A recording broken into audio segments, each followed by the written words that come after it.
요한복음 16장 1절 내가 이것을 너희에게 이름은 너희로 실족하지 않게 하려 함이니 이 말씀 자체는 예수님에 대하여 적대시하는 유대인들과 지금 예수님 앞에 지금 계속적으로 유대인들이 예수님을 죽이려 하고 있는 그러한 상황을 이야기하죠.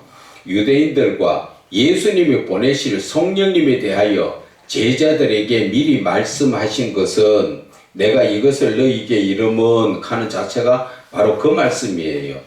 다시 한번 말씀드리면 예수님에 대하여 적대시하는 유대인들에 대해서 또 예수님이 보내실 성령님에 대하여 제자들에게 미리 말씀하신 것은 내가 이것을 너희에게 이름은 너희로 실족하지 않게 하려 합니다. 삼위의 하나님이신 예수님이 떠나신 후에 십자가에 죽으신 이후에 그들의 마음에 믿음을 잊지 않게 하시기 위해서 미리 예수님께서 말씀해 주시는 것이다. 그 말입니다.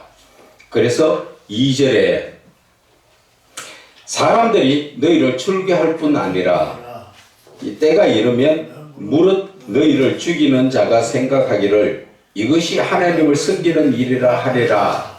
이 말씀 자체에서 보면은 유대인들 가운데 예수님의 말씀을 듣고 믿음으로 따르는 자들을 찾으면 유대인 공동체에서 출교를 시키죠. 쫓아내버립니다. 그래 함께 쫓아내버린다는 것이 유대교 회당에서 결정된 판결이고 이러한 일을 행하는 것이 하나님을 섬기는 일이라고 생각한다는 것이지요. 지금 그래서 사도행전 9장 2절에 보면은 다백색 여러 회당에 가져갈 공문을 청하니 누가 그랬어요? 사울. 지금의 사도 바울의 사울이 이는 만일 그 도를 따르는 사람을 만나면 남녀를 막론하고 결박하여 예루살렘으로 잡아오려 하고 있는 그 상황을 이야기하는 것이지요. 그래서 예수님께서 지금 그 제자들에게 사람들이 너희를 출교할 뿐 아니라 때가 이르면 무릇 너희를 죽이는 자가 생각하기를 이것이 하나님을 섬기는 일이라. 자, 우리가 여기에서 조금 격가지로서 가서 말씀을 보게 되면은 이스라엘 백성들이 누구를 믿습니까? 하나님을 믿지요. 하나님을 믿는데 하나님을 보내신 자를 죽이려 하는 자체가 이게 말이 맞는 그 신앙이에요. 그거는 옳지 못한 모순된 신앙이에요. 내가 하나님을 믿고 하나님을 섬기고 하나님을 극진히 존귀하게 여기시는 그 하나님이 보내신 자를 어떻게 그 사람을 죽일 수가 있어요? 지금 유대교에서는 왜 그런 일이 생깁니까? 조금 전에도 우리가 영적인 길을 가기 위해서 뭐를 내려놓으라 그랬지요? 탐욕과 쾌락과 음란을 내려놔야 되는데 이 사람들은 유대교에 있는 사람들은 자기들의 유익을 자기들의 권력을 빼앗기지 않기 위해서 권력을 통해서 자기에게 유익되는 그것을 가지기 위해서 하나님의 아들이라도 소용없다는 거죠. 죽여야 된다는 거죠. 이런 신앙이 어떻게 옳은 신앙입니까? 신앙 자체가 모순됐잖아요. 내가 섬기는 하나님 아들을 죽인다는 그 자체가 어쩌면 영적으로 바라보면 이 시대 우리의 모습과 같다는 것입니다. 왜 그럴까요? 우리는 하나님을 믿는다 믿으면서 하나님 말씀대로 안 살잖아요. 그것은 하나님을 거역하는 거예요. 하나님의 말씀을 거역하는 것은 하나님을 거역하는 것이고 불순종이라는 말을 사전에 찾아보면 헐려듣는다 이렇게 나옵니다. 헐려듣는다는 것은 업신여기는 거예요. 상대편을 업신여기기 때문에 그 사람 말을 안 듣는 거예요. 그것처럼 하나님의 말씀을 내가 불순종한다는 것은 하나님을 인정하지 않고 하나님을 업신여긴다는 거예요. 그것이 바로 극단적으로 말하면 주여 주여 하지만 나는 하나님 안 믿어요.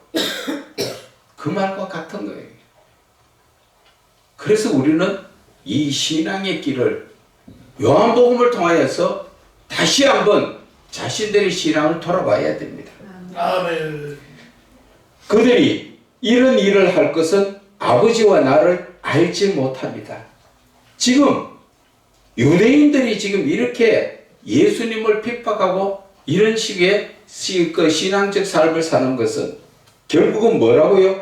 아버지와 나를, 아버지와 성부 하나님과 성자 예수님에 대해서 알지 못하기 때문에, 다른 말로 말하면 이 시대에 우리가 예수를 믿는다고 하지만 올바로 믿지 못하는 것은 하나님에 대해서, 삼위의 하나님에 대해서 바르게 알지 못하다 보니까 우리가 지금 이런 잘못된 신앙 속에 끌려다니고 있다는 거죠. 율법적 유대인들이 이렇게 삼위의 하나님이신 예수님을 적대시하는 것은 결국 성부 하나님과 그 보내심을 받은 성자 예수님에 대하여 영적인 눈을 뜨지 못하여 알지 못하기 때문이다. 그래서 저와 여러분들이 영적으로 말씀을 보지 못하면 이런 유대인들과 똑같다는 것이지. 결국 나는 하나님을 믿는다 하지만 결국 예수 이름을 파는 가룟 유다와 똑같은 모습인 거예요. 아멘. 그래서 우리는 영적으로 바르게 알고 영적으로 바르게 깨달아야 한다는 것이죠. 아멘. 그래서 4절에 오직 너희에게 이 말을 한 것은 너희로 그 때를 당하면 내가 너희에게 말한 이것을 기억나게 하려 함이요 처음부터 이 말을 하지 아니하는 것은 내가 너희와 함께 있었습니다. 이 4절의 말씀이 유대인들이 예수님의 말씀을 믿지 않음으로 핍박하고 적대시하는 것에 대하여 제자들에게 말씀하시는 것은 삼위의 하나님이신 예수님의 때, 즉 예수님의 때가 언제예요? 십자가의 희생적 죽음을 당하실 때에 예수님의 예언적 말씀이 제자들이 기억나게 해주신다는 것이죠. 지금 예수님과 같이 제자들에게 대화를 하시면서 이 말씀을 하는 것은 예수님의 이 말씀이 영적으로 하는 말씀을 못 깨닫고 있지만 사실은 예수님의 때, 십자가에 죽으신 때에 그때 되면은 생각난다는 것이죠. 예수님이 죽으신 다음에 보혜사 성령님이 오셨지요. 마가의 다락방에서. 그때부터 성령의 역사가 시작을 함으로써 예수님께서 이 땅에 오셔서 하셨던 모든 말씀을 깨달아지고 알게 되는 거예요. 그래서 여러분들도 마찬가지예요. 성경을 지금 여러분들이 그냥 알려고 생각하고 봐가지고는 안 열립니다. 그런데 여러분들이 성령이 여러분들에게 오시면 성경 말씀이 열려져요. 아멘. 아멘. 그렇게 하기 위해서는 성령님이 가만히 있는데 오셔가 막 열어줍니까? 아니에요. 그래 하기 전에는 먼저 해야 될 게 뭐죠? 회개를 하기 위해서 찬송을 먼저 해야 돼요. 찬송. 찬송이 능력이고 찬송을 통해서 회개가 나오고 우리가 이 영적인 길이 열려지는 게 바로 찬송의 힘이에요. 찬송의 능력이 얼마나 큰지.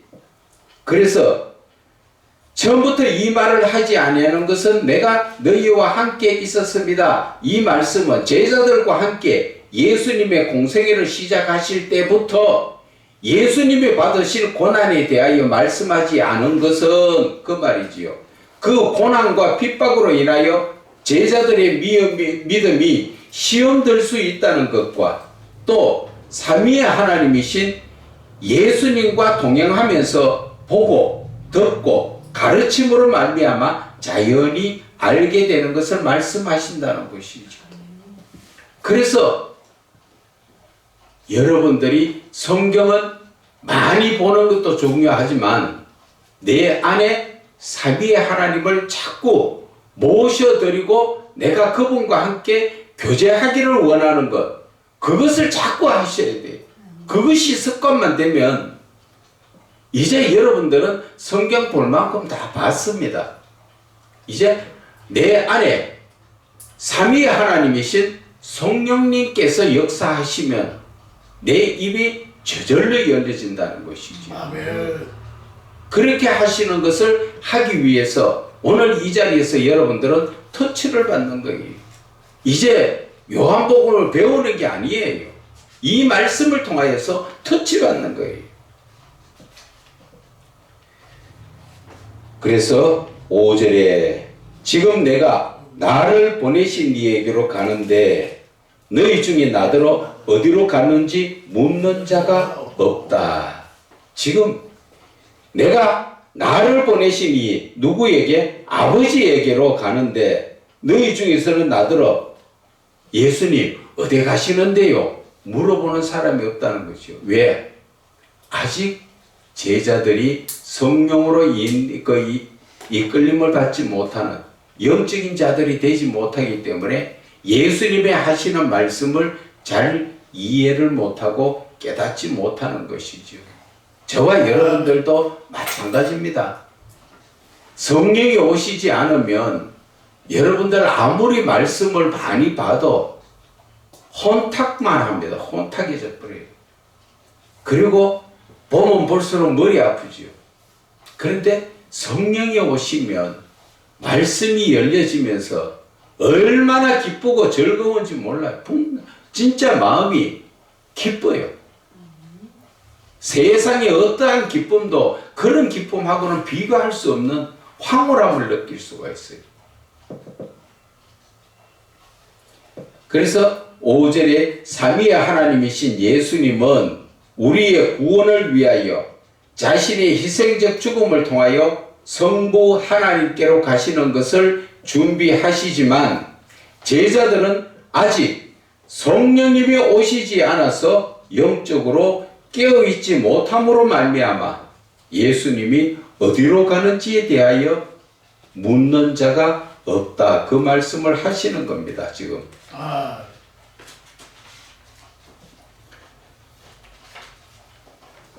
그래서 6절에 도리어 내가 이 말을 함으로 너희 마음에 근심이 가득하도다. 지금 예수님께서 아버지에게로 가신다는 말씀을 하니까 오히려 근심이 되지요. 왜 근심이 됩니까?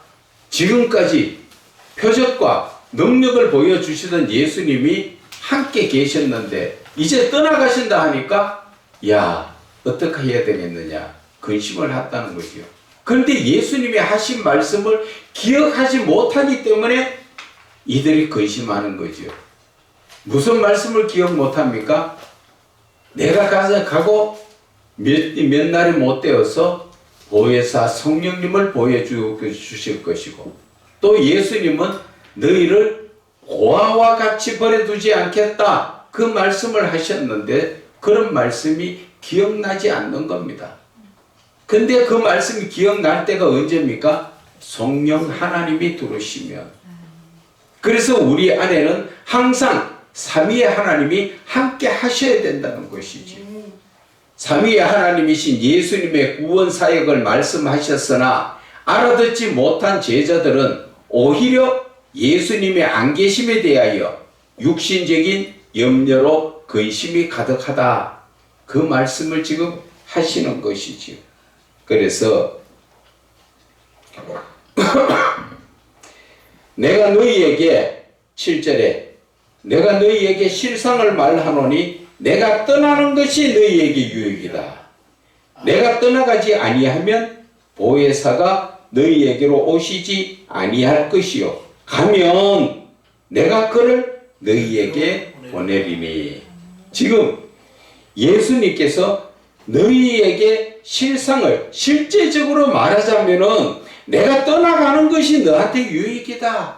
그런데 제자들은 이해가 안 되죠. 예수님이 가시는데 어떻게 유익이 되겠느냐. 그것은 예수님이 안 계심에 대하여 근심하는 제자들에게 사실은 예수님이 떠나가셔야 보혜사 성령님이 오심으로 말미암아 제자들에게 영적 눈이 열림으로 믿음의 삶에 유익이 된다는 그런 말씀을 하시는 거지요. 그 말씀이 오늘 저와 여러분에게 주시는 그 말씀이에요. 우리의 믿음이 현실에 성령이 오셔야 지금 역사가 일어나는 거예요. 그래서 보혜사 성령님은 삼위의 하나님이신 예수님이 가셔서 보내시는, 예수님이 가가지고 보내시는 성령님으로서 진리의 영, 진리의 영으로 예수님이 가시지 않으면 삼위의 하나님이신 성령님은 우리에게 오시지 않는다, 그 말씀이에요. 그래서 예수님이 가시는 것이 우리에게는 유익인데 영적인 눈을 뜨지 못하다 보니까 예수님이 가시는 것이 완전히 끝인 줄 알고 마음에 불안한 생각만 드는 것이 그런 것이지요. 여러분들도 마찬가지예요. 한 예를 들어서 지금 순교를 당한다고 생각할 때, 여러분들이 지금 순교를 당한다는 생각을 할 때 마음에 두렵고 겁나잖아요. 그런데 성령이 오시면 하나도 두렵지 않다는 거죠. 그래서 우리의 마음속에는 항상 성령 하나님이 오셔야 된다는 것이죠. 아멘. 그래서 8절에 그가 와서 죄에 대하여 의에 대하여 심판에 대하여 책망하시리라. 이 말씀 자체가 그가 와서 죄에 대하여, 보혜사 성령님이 오시면 죄에 대하여 생각나게 하시며 죄를 깨달아 알게 하시며 결국 회개에 이르도록 하시는 것입니다. 그리고 의에 대하여 보혜사 성령님이 오시면 거룩하신 하나님 말씀 안에서 어떻게 믿음으로 살아야 온전한 믿음의 삶을 사는 것인지에 대하여 알게 하신다는 것이죠. 그리고 심판에 대하여 세상을 책망하시리라. 보혜사 성령님이 오심으로 말미암아 죄에 대한 심판을 알게 하시고 거룩하신 하나님을 떠난 믿음 없는 죄악된 삶에 대해서 책망하신다는 것이죠. 자, 오늘 이 말씀 속에서 16장 8절에 제일 첫 말씀에 대하여 뭐라 하십니까? 죄에 대하여, 그리고 의에 대하여, 심판에 대하여 누구를? 세상에 있는 사람을 책망하신다. 이 말씀이 연관된 말씀이 어디에서 나옵니까? 요한복음 8장. 그렇지요. 요한복음 8장에 가늠한 여인이잖아. 가늠한 여인에게 예수님이 땅에다 글을 쓰셨다. 그죠? 땅에다가 글을 쓰셨는데 많은 신학자들이 무슨 글을 썼는가 거기에 대해서 연구를 많이 하지만 이 땅에다 글을 썼는 것은 영적으로 추론을 해야 됩니다.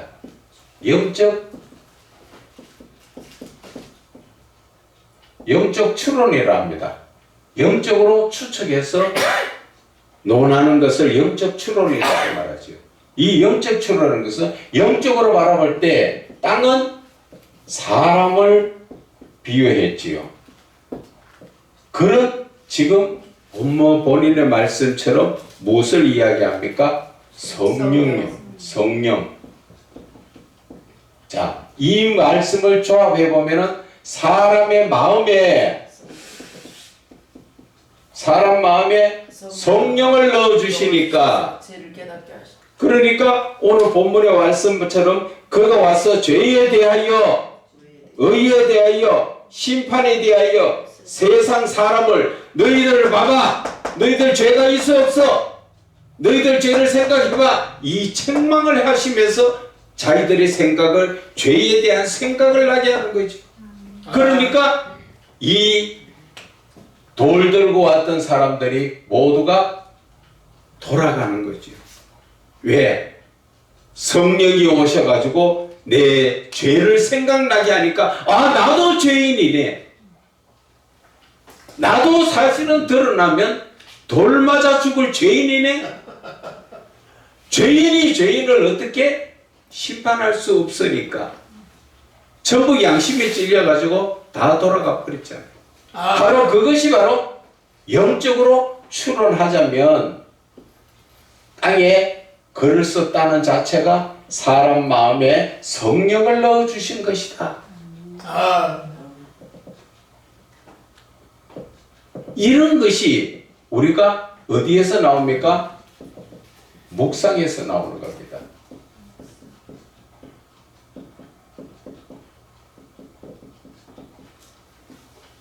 말씀 묵상에서 나옵니다.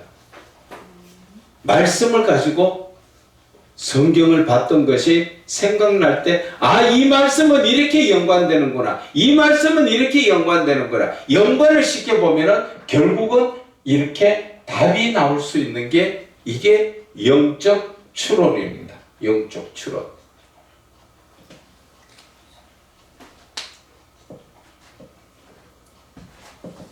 그래서 성령님이 오시면 어떻게 한다고요? 우리의 마음에 대해, 죄에 대하여, 의에 대하여, 심판에 대하여 누구를? 세상에 있는 사람을, 세상이라는 것은 세상 사람을 이야기하죠. 세상 사람을 책망한다는 게 뭐예요? 너는 죄가 지금 생각 안 나냐? 너 지은 죄도 생각해봐. 그래서 책망하지. 너도 죄인이잖아. 그런데 어떻게 죄인이 돌 들고 죄인을 치느냐? 그래서 그 죄인을 심판할 사람 누구예요? 재판장이신 하나님이시라는 것이죠. 그래서 성경 자체를 풀어주는 게 바로 그거예요. 성경 안에서 성경이 조합되어서 이 말씀과 저 말씀과 연관을 시켜가면서 성경을 풀어나가는 거예요. 그러면 설교가 지들러 나옵니다. 설교를 준비할 그게 아무것도 없어요.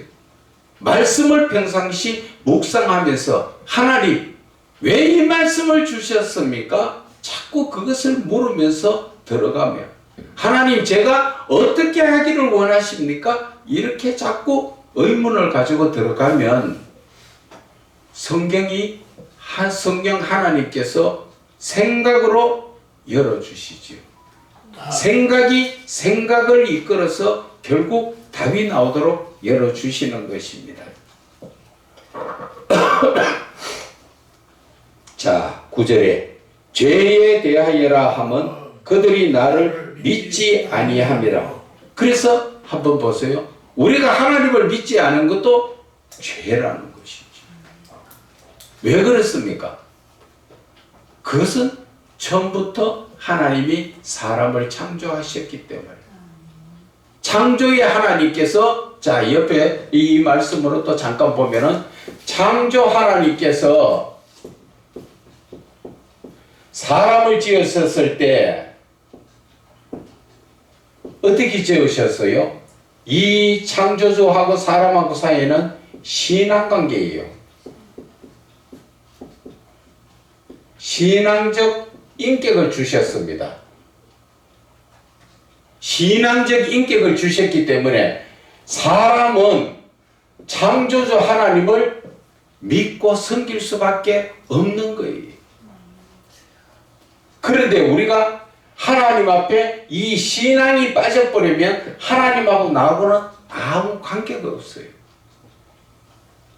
지금 이런 강의는 지금 솔직한 얘기로 박사학위 과정에서 논문에서 지금 하는 과정이에요. 이 설교가, 이 강의가.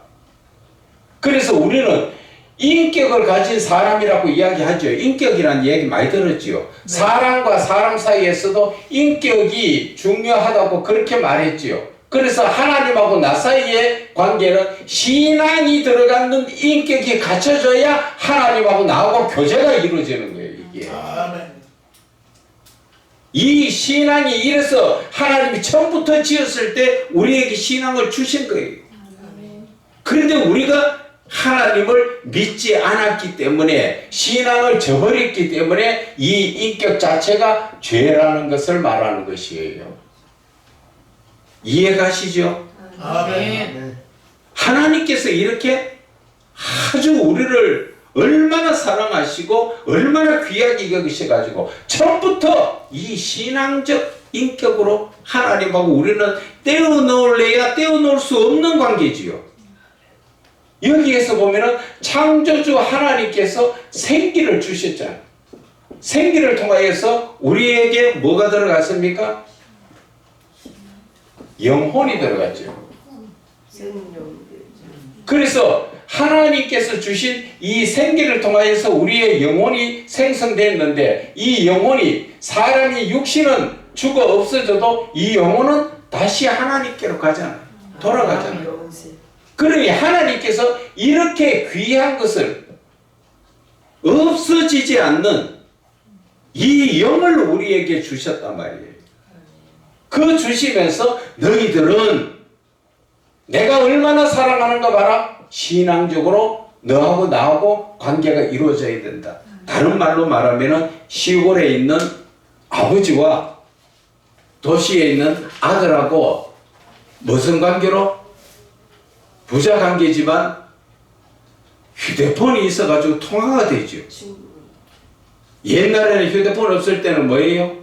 아버지 전상서, 어머님 전상서, 편지를 했지요. 그래서 그것이 편지를 통해서 연결이 됐던 것처럼 우리는 하나님하고 사람하고 이 관계에 신앙이 들어가서 연결이 되는 거예요. 신앙이 들어가서. 그런데 우리가 신앙이 없으면 그 하나님이 나에게 인정 안 하시고 나도 역시 하나님을 아버지라고 못 불러요. 이런 하나님의 크신 사랑이 창세기 2장 7절 안에서 다 들었잖아요. 그런데 우리는 창세기 2장 7절을 어떻게 봅니까? 그저 코에 생기를 부었으니까 사람이 됐구나. 그렇게만 보지요.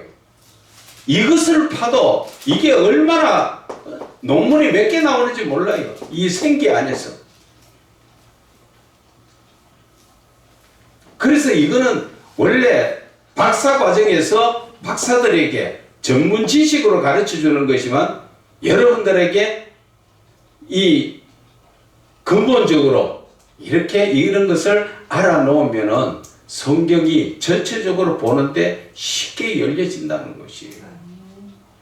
그래서 저희들이 이 강의가 일반 신학교의 강의하고 다르다 하는 자체가 그거예요. 차원이 달라요.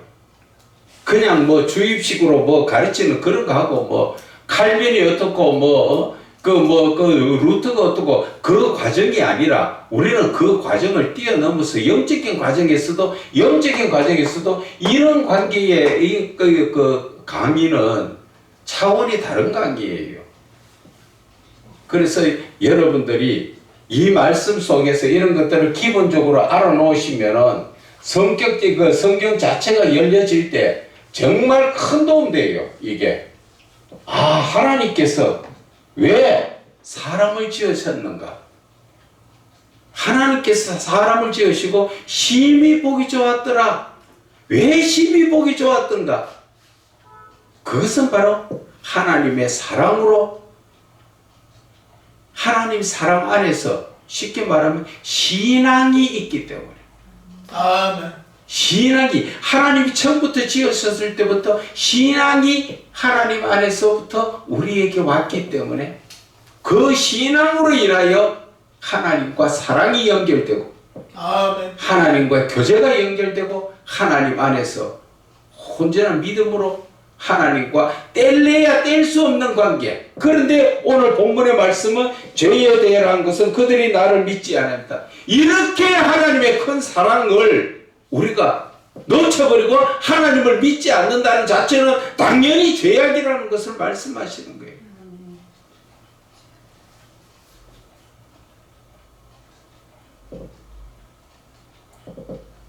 그래서 이런 말씀 한 가지 가지고도 우리가 보면은 엄청난 하나님의 그 사랑과 하나님께서 얼마나 배려하신가 이런 것을 우리가 느낄 수가 있어야 되는 것입니다.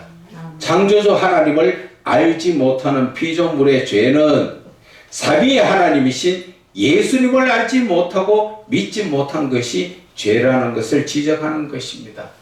그냥 말씀으로 보면은 알지 못하고 믿지 못한 게 죄구나 하지만 그것을 좀 더 깊이 파니까 어떻게 해요? 신앙적 인격이라는 게 튀어나오지요. 그래서 우리가 이 말씀 자체가 여러분들이 오늘 이 조금 전에 신앙적 인격에 대해서도 여러분들이 시간 날 때 많이 묵상을 해보세요. 거기에 참 제가 말씀드린 것보다도 더 큰 비밀들이 많이 숨어 있습니다. 그래서 여러분들은 저한테 터치를 받아가지고 터치 받은 거 가지고 더 깊이 묵상을 하셔야 돼요. 그러면 말씀 안에서 말씀이 저절로 열려집니다. 남한테 어디가 배울 필요도 없고 애쓸 필요도 하나도 없어요. 내 편하게 하나님하고 나하고 교통교제 속에서 하나님이 이끌어 주시는 대로 나갈 수 있는 아주 영적으로 자유로워지고 편안해지고 하나님과 교제함으로써 기쁨이 넘치게 되는 거예요.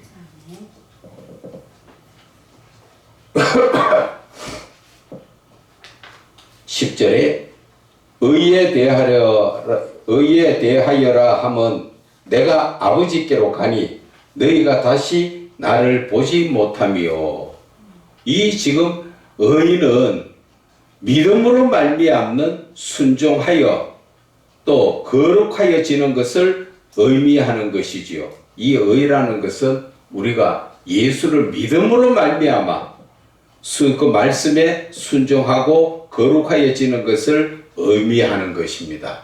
우리가 원 자체는 의로울 수 없지요. 의로우신 분은 한 분밖에 없습니다. 그러나 그분이 자신의 말을 듣고 따라주고 그 믿어주고 하기 때문에 그 믿음을 보고 우리에게 의롭다고 인정해 주시는 그러한 의미입니다. 하나님 아버지께로 간다는 것은 결국 믿음으로 거룩하여 의로워야 하는 것으로서 육신적으로는 다시 예수님을 보지 못하는 것입니다. 그래서 심판에 대하여라 하면 임금이 이 세상 임금이 심판을 받았다. 그 말씀은 심판은 죄에 대한 것으로서 하나님 아버지를 믿지 않은 것과 그 보내심을 받은 예수님을 적대시함으로 십자가에 못 박은 어둠의 세력들이 받을 심판과 그 형벌을 말씀하시는 것이다. 이해가 가십니까? 아멘. 자, 12절 내가 아직도 너희에게 이를 것이 많으나 지금은 너희가 감당하지 못하리라. 이 말씀 뭐예요? 지금 예수님께서 하실 말씀은 많은데 아무리 많은 말씀을 해도 다 감당하지 못한다는 건 뭐예요? 이해하지 못한다. 그렇죠? 결국은 성령이 오시지 않았기 때문에 아무리 많은 말을 해도 이해하지 못하고 감당하지 못한다는 것이죠. 그러나 예수님께서 하신 모든 말씀은 성령님이 오시니까 생각나게 해주셔서 예수님이 십자가에 못 박히시기 전에 이런 말씀을 하셨구나 하는 것 자체가 느껴지고 깨달아지고 참 그런 것을 영적으로 바라보면 신비스럽고 참 은혜스러워요. 그 성령 하나님께서 우리에게 오셔가지고 하나님의 모든 것을 가르쳐 주시잖아요. 우리가 성령 하나님을 한 번 더 살펴보면은 성부 하나님, 성자, 예수님, 성령 하나님이지요. 이 세 분이 삼위라 그러지요. 삼위의 하나님이 하나이신 하나님이 바로 삼위일체 하나님이십니다. 삼위일체인데 이 삼위일체 하나님 중에서도 성령 하나님은 하나님의 영이라 그랬어요. 이 하나님 자신의 영이에요. 영. 그 하나님의 영은 어디에 있습니까? 원자체 하나님 안에 있는 분이에요. 아멘. 우리의 영도 내 안에 있죠. 내 영이 내 안에 있는 것처럼 하나님의 영도 원래 하나님 안에 있기 때문에 하나님의 생각을 다 아시는 분이 성령 하나님. 그래서 그분이 지금 우리에게 모든 것을 알려주시는 역할을 하는 겁니다. 성령 하나님은 우리에게 알려주시는, 성부 하나님이 역사하시고 성자 예수님이 역사하시는 것을 우리에게 알려주시는 역사. 쉽게 말하면 우리가 운동장에서 야구를 하든 축구를 하든 상대편 선수가 있고 이 선수가 있고 두 팀이 있는데 둘이 경기를 하고 있는데 우리는 먼 데서 중계방송 해주는 사람이 있으니까 알지요. 내가 그거지 안 봐도. 그것처럼 성부 하나님 성자 예수님께서 하시는 것을 성령께서 우리에게 중계방송 알려주시기 때문에 우리가 아는 거예요. 그것이 어디에서 쉽게 볼 수가 있습니까? 요한복음 1장 1절이지요. 요한복음 1장 1절에 말씀이 곧 태초에 말씀이 계시니라. 지금 그 말씀 자체를 누가 해줍니까? 성령 하나님이 우리한테 지금 그대로 지금 말씀을 전해주고 있잖아요. 맞는 그대로라. 그러면은 이 성령 하나님은 그 자리에 계셨어요, 안 계셨어요? 계시기 때문에, 봤기 때문에 우리한테 알려주잖아요. 안 본 거를 어떻게 알려주겠어요? 그렇죠? 중계방송하는 사람이 운동장에서 자기가 직접 보고 있기 때문에 중계방송하잖아. 그것처럼 성부 하나님 성자 예수님께서 역사하시는 것을 성령 하나님은 우리에게 알려주시는데 요한복음 1장 1절에 태초에 말씀이 계시니라. 말씀이 하나님과 함께 계시고 그 말씀은 곧 하나님이시라. 그러면은 말씀이 계셨다 했는데 말씀이 누구예요? 예수님이지요.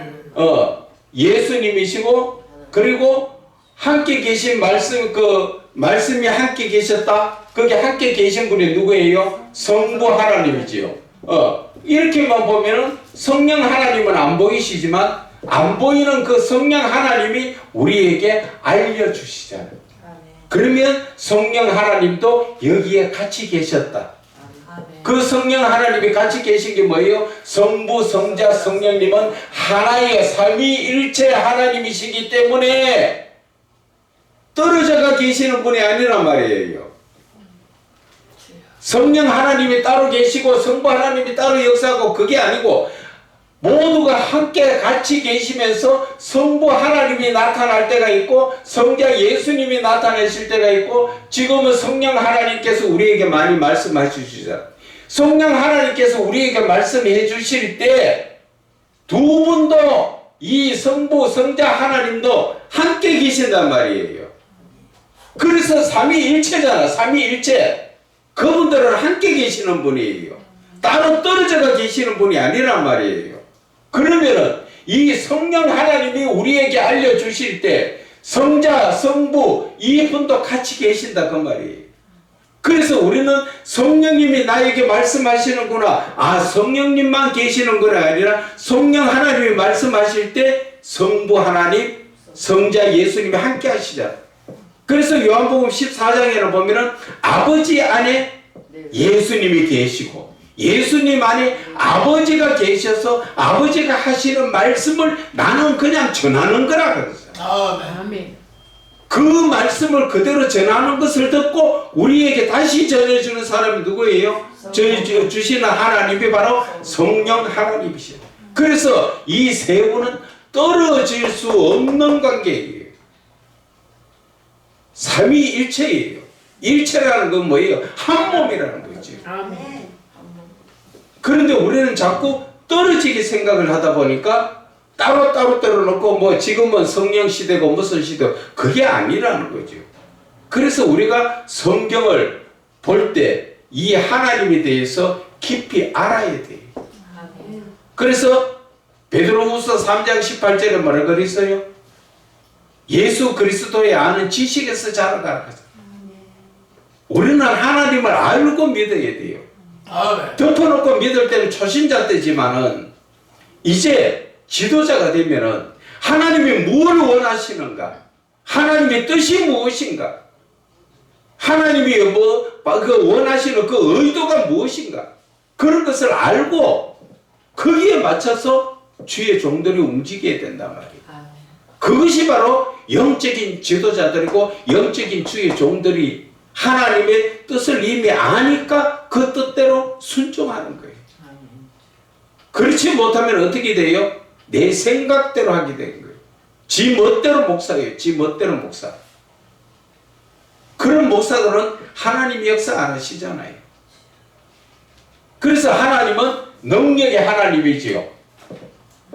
전지전능이잖아. 그지요? 전지전능하신 분. 모든 것을 다 알고 모든 것을 다 이룰 수 있는 능력의 하나님. 이 하나님, 삼위의 하나님이 나 안에 와가 계시면 내가 저절로 능력이 나타나요. 내가 원하는 자리에 내가 하고 싶다고 나온 게 아니라 하나님이 내 안에 계셔서 할 자리에 되면 하나님이 다 나타내신다고. 그래서 어디에 가서 은사 배우고 축기 사역 배우고 그런 거 할 필요가 없다는 얘기. 말씀만 내 안에서 삼위의 하나님이 자리 잡으면 그분이 다 하셨다. 그것을 여러분들이 체험하셔야 돼요. 특히나 기도원 하려고 하면은 능력이 나타나야죠. 보여야 되잖아. 그 능력을 어디 가서 배워와서 하는 게 아니라 내가 말씀만 삼위의 하나님이 내 안에만 들어오시면 돼요. 자, 우리가 지금 여기에서도 보면은 말씀이 곧 하나님이시라 그랬죠. 맞아요, 틀려요. 맞습니다. 말씀이 하나님이시죠. 그러면은 내가 말씀을 먹으면 내 안에 말씀이 들어오면 누가 들어온 거예요? 하나님이 들어오신 거예요. 그런데 우리는 이 말씀을 하나님으로 바꾸지는 못해요. 말씀이 내 안에서 말씀으로만 있어. 그게 왜 그래요? 학식과 지식으로. 성경을 학식과 지식으로만 바라보니까 말씀이 말씀으로만 되어 있어. 하나님의 미랄이 내 안에 떨어져 쏟지 않고 그냥 하나님의 미랄이 그냥 있는 거예요. 말씀으로 있다 보니까 이 학식과 지식적으로 말씀 있는 사람들은 주로 어때요? 율법적이에요. 율법적이고 남을 지적하고 남의 잘못을 캐내고 그러면 되니 안 되니 그런 사람들이에요. 그래서 말씀이 내 안에 하나님으로 들어오시면 내가 학식과 지식적인 것이 어떻게 됩니까? 영적으로 바뀝니다. 영적으로 바뀌면 어떻게 돼요? 하나님의 말씀으로 율법적으로 죄를 지적하던 사람이 영적으로 되면 용서를 합니다. 예수님께서 많은 사람들이 돌들고 율법적으로 치러왔지요. 율법적으로 돌들고 치러왔잖아요. 율법에 가늠한 여인 돌로 쳐야 되니까 쳐 죽이려고 왔지만 예수님은 어때요? 용서가 들어가잖아요. 이거라는 것이죠. 그래서 말씀이 말씀으로만 있으면 안 되고 내 안에서 말씀이 하나님으로 바뀌어야 된다고. 하나님으로 바뀌어야 되는. 이럴 때 하나님의 능력이 나타나는 거예요. 어디 가서 은사를 배우고 축기 사역 배우고 그런 거 아니라니까. 그렇게 하면은 내 안에서 영적으로 역사가 일어나면은 하나님의 놀라운 역사가 하나님께서 나를 통하여 나타내시는 거예요. 그럴 때일수록 우리는 더 낮아져야지. 겸손해지. 하나님이 하셨습니다. 아이고 목사님 막 고쳐가지고 난리 났네요. 내가 한 거 아니에요. 하나님이 하셨어요.